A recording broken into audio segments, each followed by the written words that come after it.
Još jedno isključenje za Srbiju i lijepo su sada ovo odradili Japanci.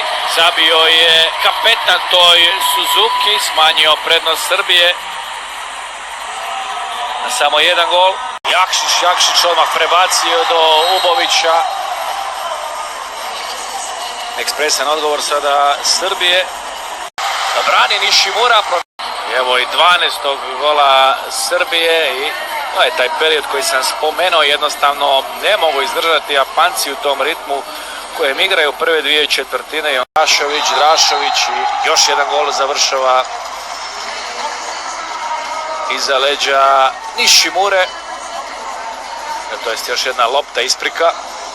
13-7 ima Srbija, 7 sekundi do kraja treće četvrtine. Raspali se Japanci u toj trećoj dionici.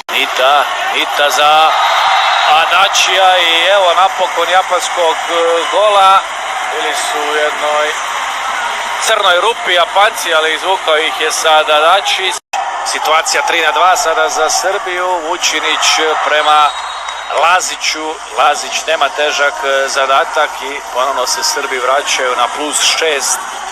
Držali se Japanci te prve dvije četvrtine.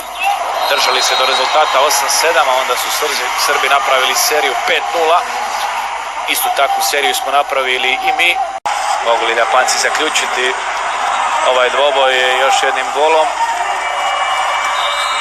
Ništa. Istek vremena, kraj utakmice, pobjeda Srbije protiv Japana 16-10. Srbi su posljednji putnik u četvrtfinala ovog svjetskog prvenstva u Fukuoki.